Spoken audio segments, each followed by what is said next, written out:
All right. Good afternoon, everybody. Thanks for joining. I'm Pete Santulli, owner of Cloud, and this is our first Cloudcast here. And with me, with Cult Ideas, I have Chris Kneeland. How you doing, Chris? Excellent. Thank you. Thanks for joining us. I'm trying to get this started and talk to other business leaders and get a little bit of information about how they do their stuff. But what I'd kind of like to know first is what what's something you enjoy doing when you're not working before we kind of break into the business of what you do. Hmm. I have recently edited my list of hobbies and extracurricular activities. I feel like I was dabbling in too many things and not really committed to anything. And so my passion areas are now whittled down to smoking meats. I've got four different types of grills in my backyard, which is obnoxious, but I really do enjoy all that that entails. It's a bit of an art and a science. I like the hosting. I certainly love the taste. Um, I'm doing more ATVing. We moved to Salt Lake City area 3 or 4 years ago, and really want to take advantage of being out in the mountains. My wife and I have learned how to are learning how to golf. That's a nice sort of masochistic activity that we've gotten Man, you ourselves sure do want to into. get beat up on that. We're into pickleball, which is actually massive. Where are you at, Pete? Where's home for you? Yeah, so for me, yeah, I play pickleball with my wife and my daughter. My daughter's amazing at it. She does it. As far as smoking meats, I live in Kansas City, so it's something that I also do as a passion. I've got three grills, three smokers, a grill. Oklahoma Joe's grill. I don't use the green egg. And then I've got a Traeger, and then of course, just a stand-up electric to keep stuff warm. So Yeah. I'm kind of into it as well. Yeah, I was curious if pickleball had taken over Kansas City the way that's sort of taken Oh, over here. It's absolutely. gone. It's a phenomenon. It's a bit obnoxious. Yeah, so that's it. Those are the things that I'm doing when I'm not at work. Well, that's great. Well, thanks about that. So, I guess my first question would be, tell me a little bit about your journey, how you got started, how you. I know you're in with our earlier discussions. You have your hands in a few different things, but kind of tell me how you got started. Yeah, I mean, probably the most interesting part of the story, I think, is in 2010. I left I got out of, I graduated, got out like a prison term. I got out of grad school in 1999. Of 1999, which was just a fascinating time, partly because of Y2K and the ambiguity around are planes going to be falling out of the sky when the Yeah, clocks roll over on January 1st, to just the closing of one century and the opening of another. Obviously, the dot-com bubbles and bursts, and really fun time to get into marketing.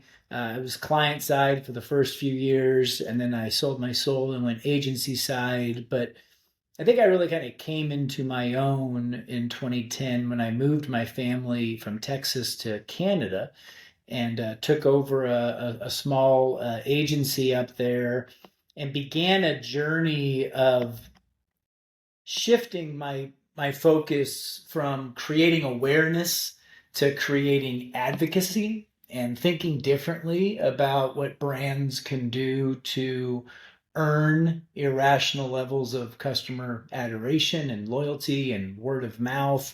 Um, I've written a couple of books on the topic now. I chair the Brand Hall of Fame, which is recognizing the 100 best brands from the past 100 years. And yeah, my day job is consulting with clients that are eager to become much more relevant to the audiences that they hope to get revenue from. that sounds great. I mean, every company probably needs that. I would imagine. There's a little bit of. I mean, we could use it, and every other company out there can use brand building and becoming larger, right? I think about the same thing. Well, I have Cloud as a brand, and I part of what we're doing is trying to grow a bigger brand. Um, you said you moved to Canada.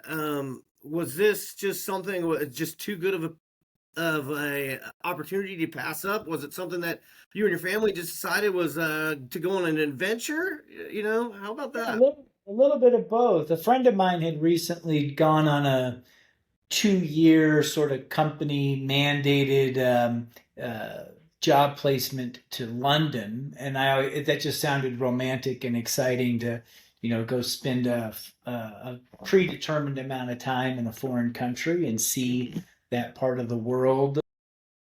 Yeah, I certainly wasn't seeking to get to Canada. The opportunity happened to be there, and to I think my family's credit, they all said, "Let's do it, let's try it," and no regrets. It was amazing. I moved back to the States in 2021. Raised my children there, and built my business there. My company is still there. I now live outside of Park City, but I go to Calgary every month. This big business summit that we host every year called the Gathering Festival takes place in Banff. Have you heard of Banff, Alberta before, Pete? I think I have BANTH. Is it? BANFF. It's No, then no. I'd say sort of like what Yellowstone or Yosemite is to America, Banff is to Canada. It's just a very special national park that's just pristine. And they have a castle there that's been converted into a Fairmont that we host 1,500 brand leaders at this event every October. It's coming up in a couple of weeks, so it's very top of mind for me right now. But that's something I would never have known about or even attempted to do if I hadn't taken that leap and gone up there to pursue this opportunity. Yeah, man, that sounds very beautiful, actually. I have to check it out. I know in my experience in Canada, it is just beautiful. I mean, it's Yeah. clean and everything is pristine. The people are amazing as well. I do some business with people in Vancouver, and they're just great people. So I guess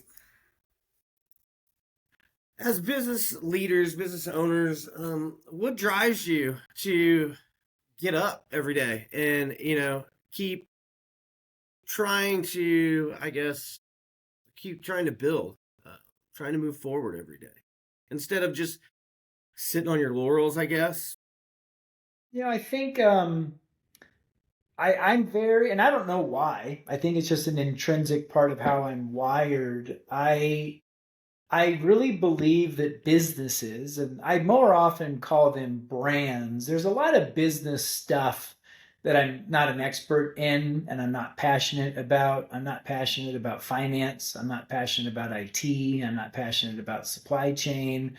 When I say brand, I think about both internal and external engagement. I think about culture. I think about products. I think about services. I think about the customer experience. So I sometimes use those words interchangeably, business owners or brand leaders. But I believe that brands can be much more impactful in people's lives than most people give themselves credit for. I think that brands can be more emotional. They don't have to just be transactional. I believe that a lot of brand leaders have sold themselves short. I think that there can be something more noble and fulfilling what they're doing. And so if I just somehow got in this unique space of I saw what awesome looked like. I see most people settling for mediocre, and I'm like, well, why don't we just try to be more awesome?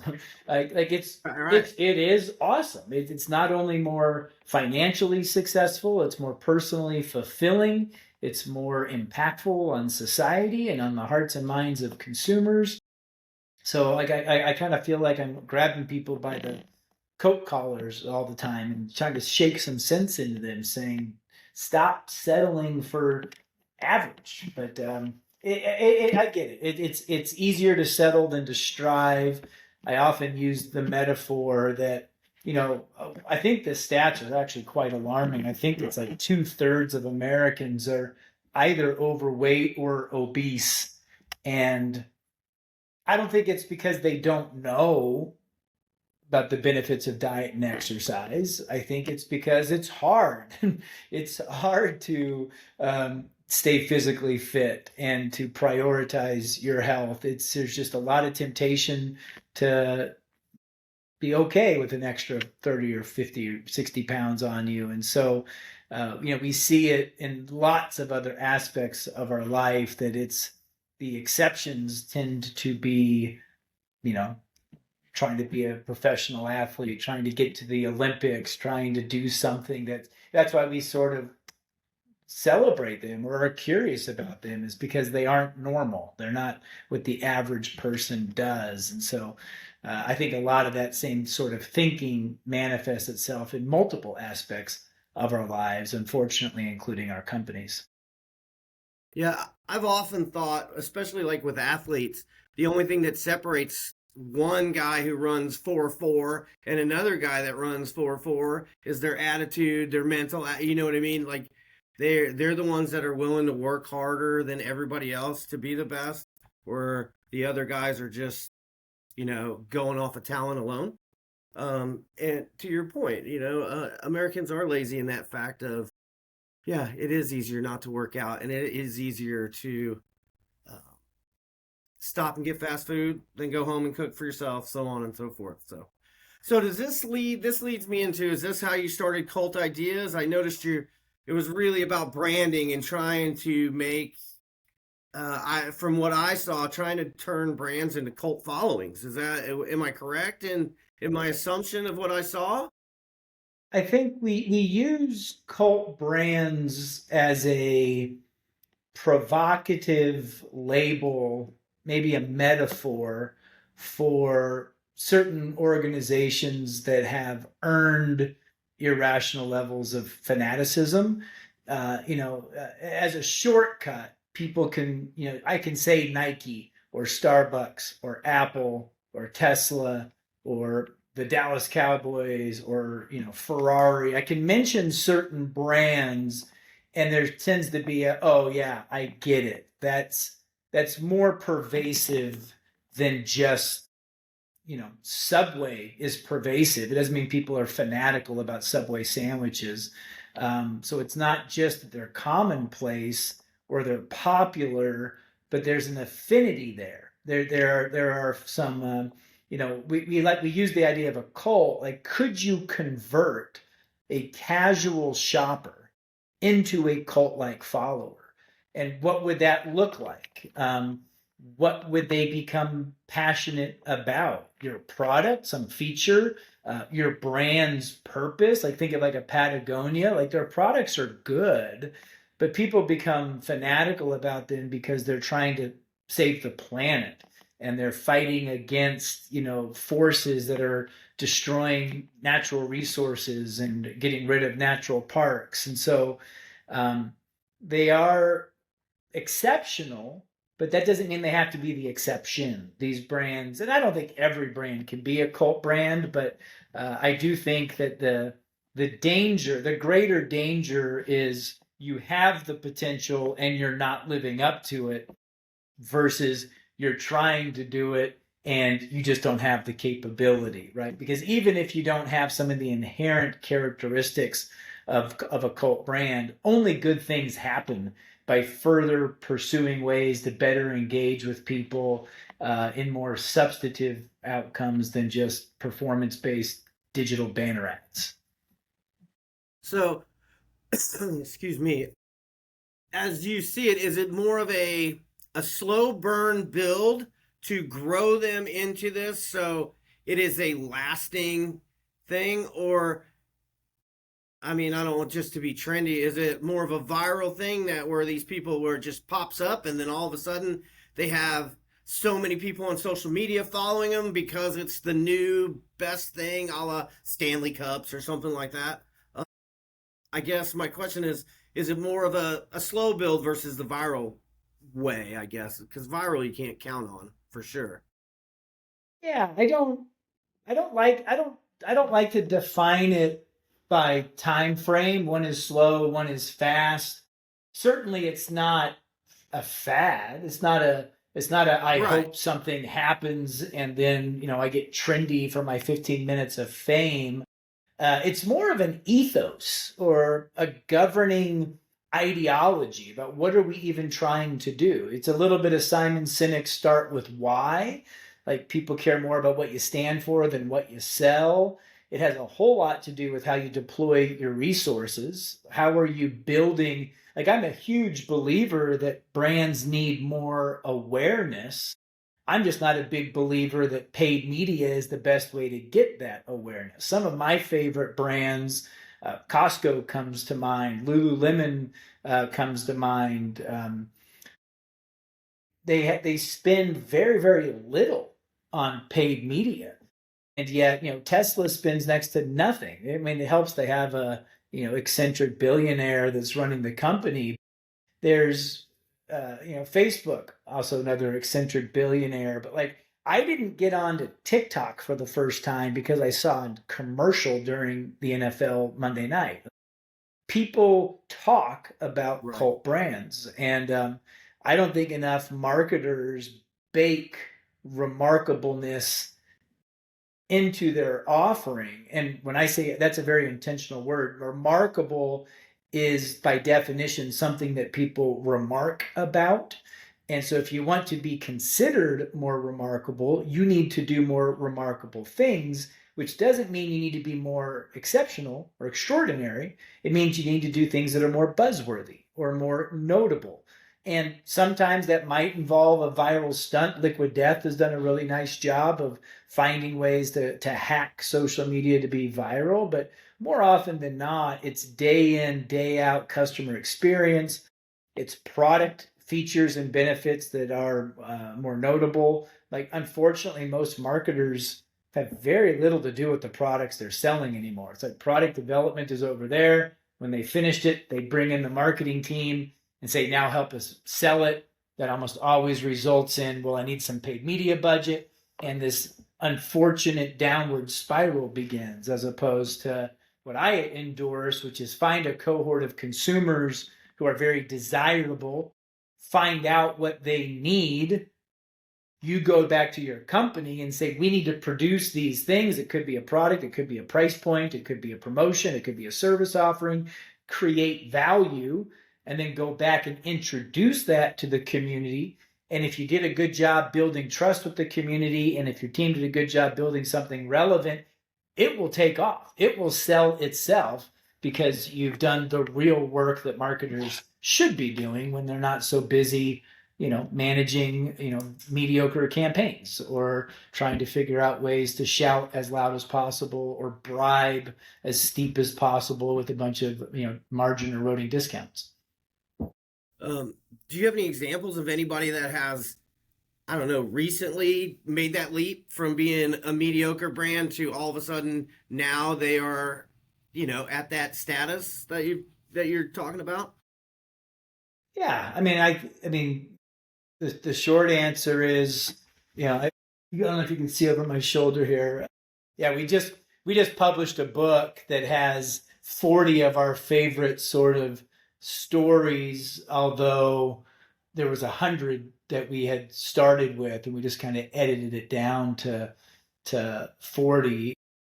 I pause a little bit on your question because it's sometimes there is a dramatic pivot, like I was boring and now I'm exceptional.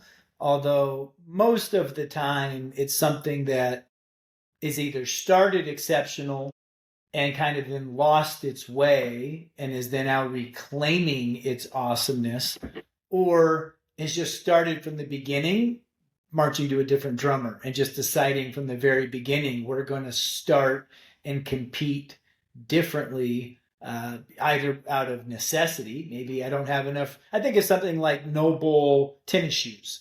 Like if you're Noble, you're going into a mature marketplace with one of the greatest brands of all time, Nike, and some of the greatest runners-up of all time, Under Armour or Reebok or Adidas.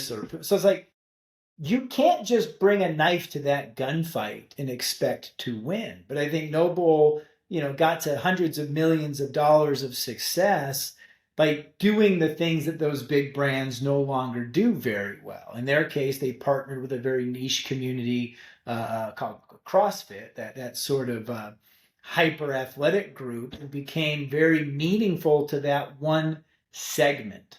But I think of things like, one of my favorite stories from the book is Levi's. When Levi's is a 180-year-old company, so they've had lots of opportunities of economic cycles and cultural shifts, but they've always been very true to a couple of core principles around rebellion and freedom and Americana. But one of my favorite stories is when they bought Dockers. Pete, you might be old enough to remember when Dockers was a big deal. What Levi's really did was spark not just the casual Friday movement, but the fact that neither you and I are on a shirt and tie right now. Like when Dockers came into America, the dress code of the workplace was dresses and blouses for women and suits and ties for men. There was a weird rogue thing involving Hawaiian shirts where they had this idea of a casual Friday.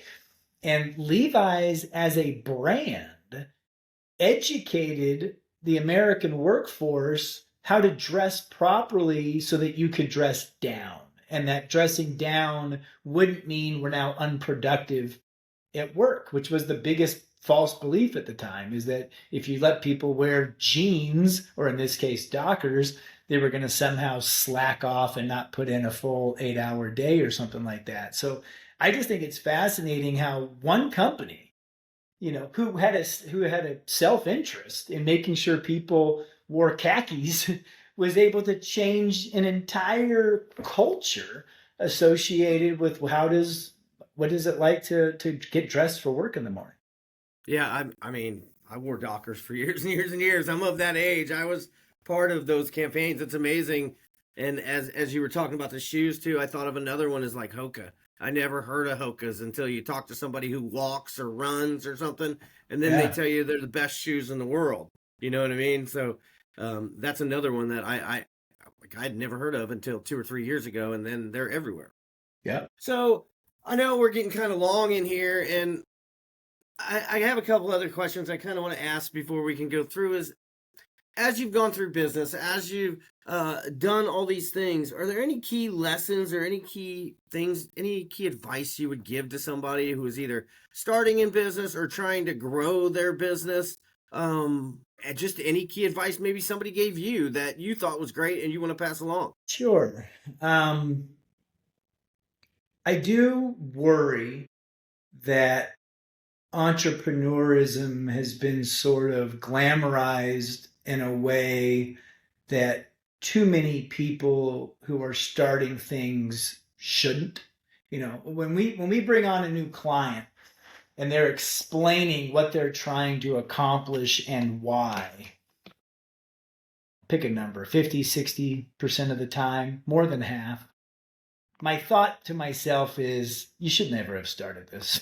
Like, if you really wanted to do this, just go work for somebody that's already doing it really well.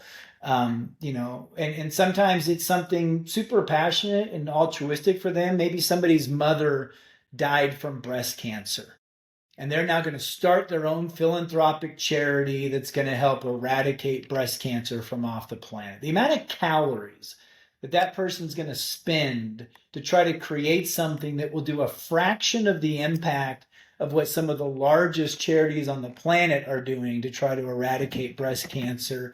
It'd be, if you were really passionate about the cause, just join the pre-existing movement that exists. I get frustrated when I go to the grocery store and see 17 different ranch dressings on the grocery aisle.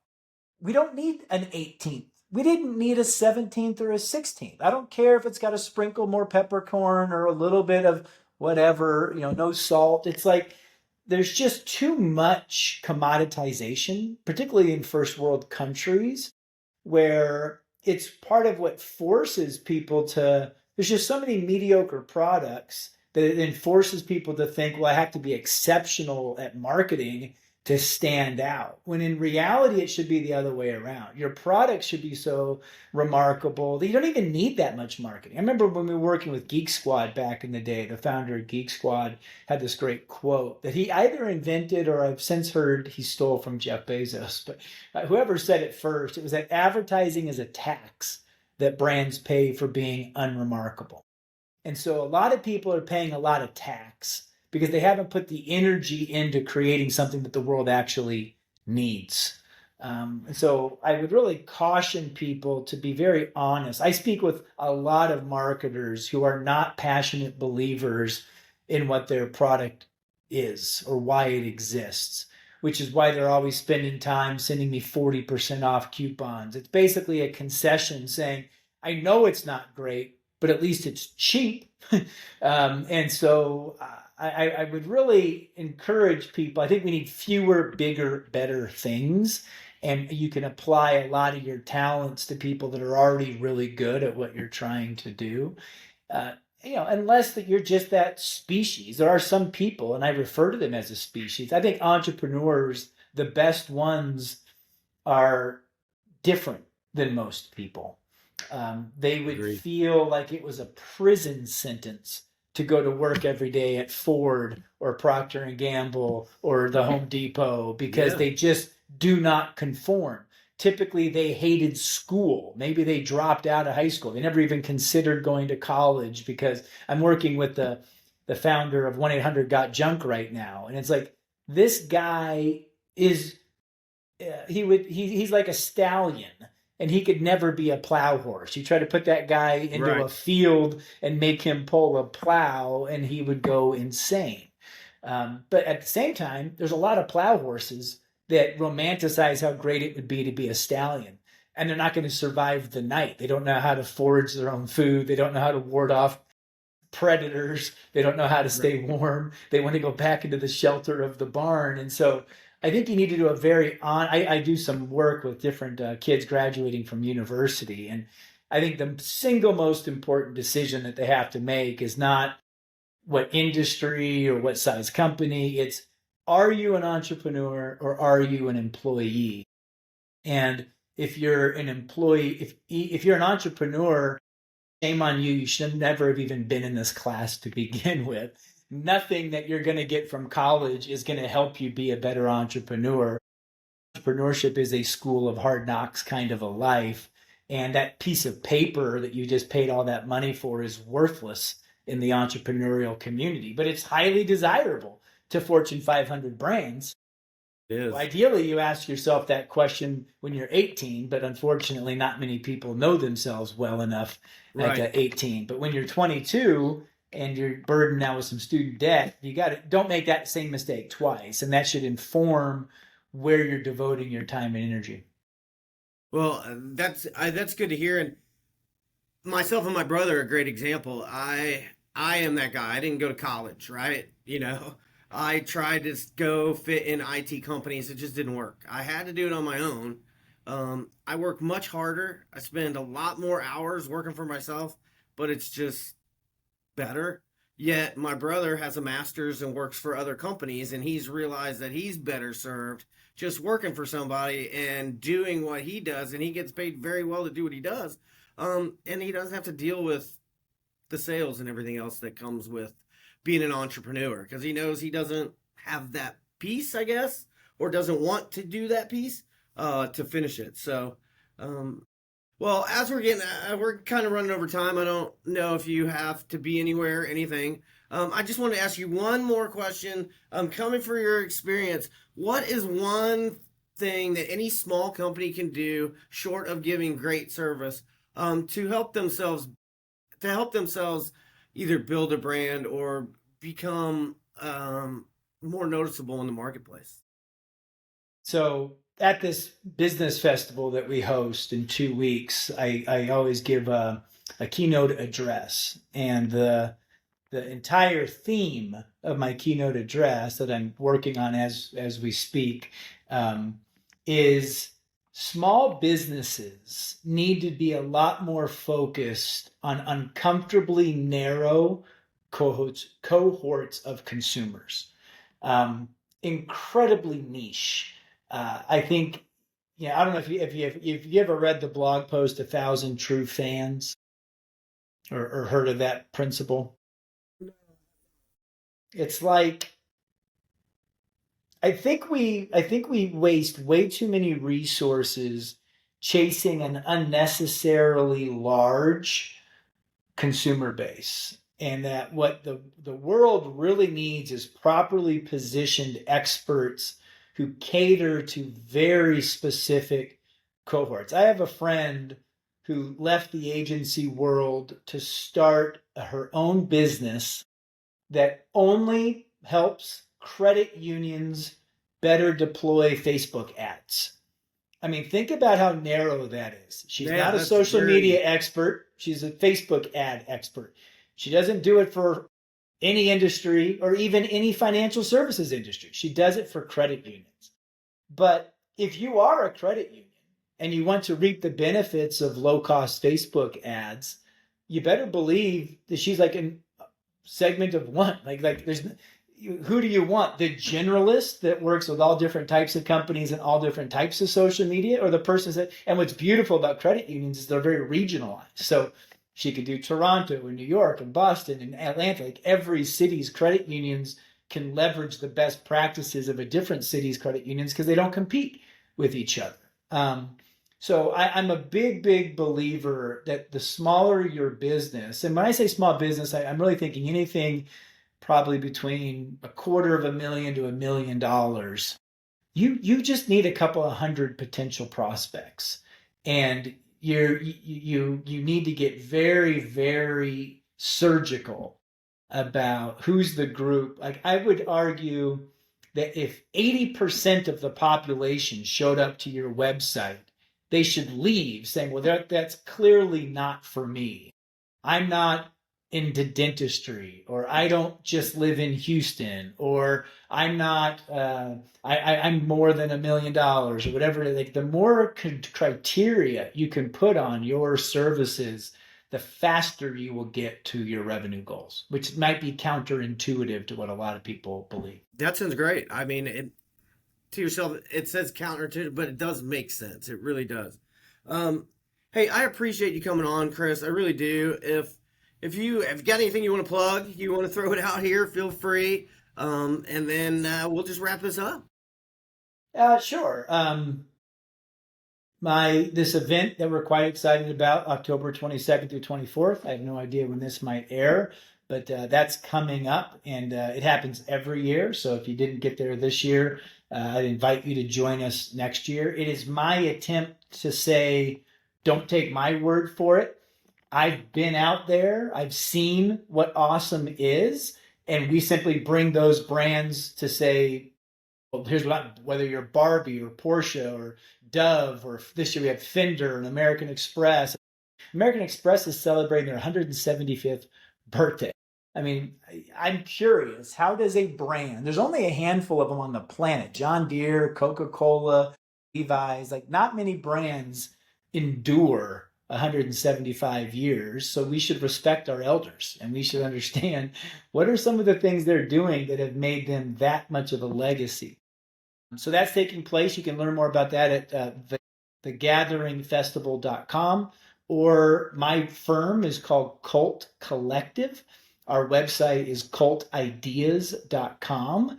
And we have a variety of different price points and offerings to help anybody that's trying to go further faster without this unholy addiction to just paid media and promotions to scream and bribe their way there. It sounds like an amazing event. I would love to come out there. I'd love to hear about it more once you guys get done, and I'll definitely go out and check up on it after you guys get done with it here in a few weeks. But that's great, Chris. Really, thanks for joining me. I really appreciate all your expertise, all your knowledge. It's been amazing talking to you. Hopefully, we can talk again, and maybe soon after your event, and we can get an update on what happened. That sounds great. Thank you, Pete. Appreciate it. All right, thanks, Chris.